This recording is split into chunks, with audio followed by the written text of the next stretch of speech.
کل اشکم قسط 35 part 9 مرحا Khan novels. بالآخر وہ وقت آ ہی گیا جب ایان اپنی فیملی کے ساتھ رمشا کے گھر رشتے کی غرض سے آ پہنچا تھا۔ یہ بات پکی تو محض رسمی تھی۔ آنسا اور سمت کے توسط سے ان کی یقین دہانی پر رمشا کے والدین نورین اور روہیل بلا تردد مان گئے تھے، کیونکہ اسما اور پریشے کے سسرال میں ٹھاٹ باٹ تو وہ خود دیکھ چکے تھے۔ ان کے گھر میں خوشی کا سما تھا۔ ڈرائنگ روم سے خوشگپیوں سمیت کہکہوں کی آواز برابر آ رہی تھی۔ پریشے کی طبیعت کی وجہ سے وہ اور ردا گھر ہی رک گئی تھی، جبکہ فہد اپنے کام کی وجہ سے دن رات مصروف رہتا تھا۔ شاذ و نادر ہی گھر میں پایا جاتا تھا، لہٰذا وہ بھی نہیں آیا تھا۔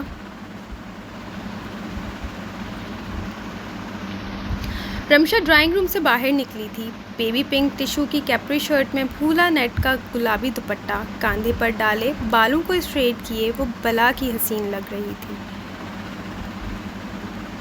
اس کے چہرے پر ذرا بھر میک اپ نہیں تھا۔ وہ قدرتی طور پر اتنی حسین تھی کہ اس پر نگاہ ٹھہرے تو ہٹے نہ۔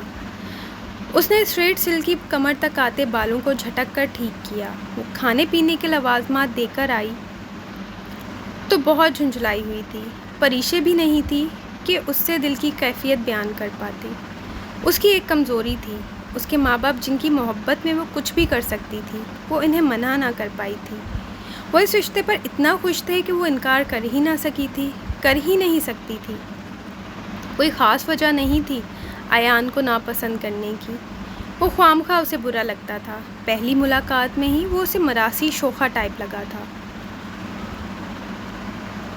اسے تو لگا تھا کہ وہ بھی آج کل کے لڑکوں کی طرح ٹائم پاس کے لیے اسے میسیجز کرتا تھا، مگر اپنے اگلے عمل سے اس نے رمشا کو غلط ثابت کر دیا تھا۔ وقت گزاری کرنے والے کبھی رشتہ لے کر نہیں آتے، اپنی زندگی میں شامل نہیں کرتے۔ وہ کچن میں ایک نظر ڈالتی، کچھ دیر تنہا رہنے کے لیے لان میں چلی آئی۔ لان کے قدرے کونے میں چھت کو جاتی سیڑھیوں پر بیٹھتی وہ خود کو پرسکون کرتی، آسمان کی طرف کی بلندیوں کو تکنے لگی تھی۔ جب وہ اس کے ساتھ آ بیٹھا، وہ بری طرح چونکی تھی۔ تم یہاں کیا کر رہے ہو؟ وہ فوراً اٹھتی اس کی جانب رخ کرتی غسیلی نگاہوں سے اسے دیکھنے لگی، جو بلیک ڈریس پینٹ شرٹ پر بلیک ہی کوٹ ڈالے، بالوں کو پیچھے کی جانب سیٹ کیے، آنکھوں میں شرارت بھرے اسے بڑی فرصت سے دیکھ رہا تھا۔ ایسے مت دیکھو مجھے، حیا آتی ہے۔ اس کے مسلسل گھورنے پر وہ ایک دم اچھل کر سیڑھی سے اترتا اس کے مقابل آ کھڑا ہوا۔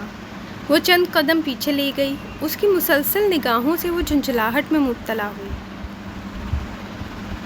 تم بھی ایسے مت دیکھو مجھے، الٹی آتی ہے، تیکھے لہجے میں کہتی وہ جھٹکے سے پلٹی۔ اس کے بال لہرا کے پشت پر بکھرے تھے۔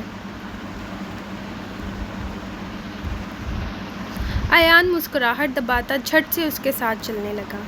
اس کی بات کے جواب میں جو خرافات اس کے دماغ میں آئی، بلا جھجک اس نے کہہ سنائی، کیا شادی سے پہلے ہی؟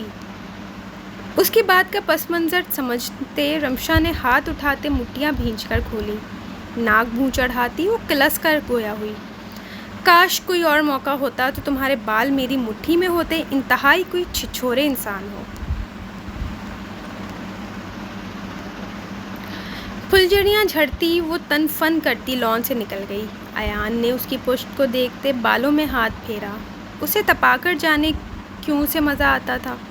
چھچھورا شوہر، مبارک لڑکی، اب جیسا بھی ہوں تمہارا ہوں۔ خود کلامی کرتا وہ محظوظ ہوتا، اس کے پیچھے چلا گیا۔ اس کی چال اس کی خوشی کی غماز تھی، قدم رکھ کہیں رہا تھا، پڑھ کہیں رہا تھا۔ اب یہ تو وقت بتانے والا تھا ایان صاحب کو کہ کس بلا سے پالا پڑا ہے اس کا۔ ردا کی آنکھیں اپنی فتح کے احساس سے چمک رہی تھی۔ بالآخر سنہری موقع اس کے ہاتھ آ ہی گیا تھا، جس کا اسے شدت سے انتظار تھا۔ وہ فہد کے کمرے کے دروازے میں کھڑی مکروہ مسکراہٹ سے اسے دیکھ رہی تھی، جو اس کی پلائی دوا کے زیر اثر ہوش و خرد سے بیگانہ بیڈ پر پڑا تھا۔ وہ کچھ دیر پہلے ہی تھکا ہارا لوٹا تھا۔ فریش ہو کر کمرے میں آیا تو ردا کافی کا کپ اس کی میز پر رکھتی، اسے پینے کی تاکید کرتی، کمرے سے باہر نکلتی۔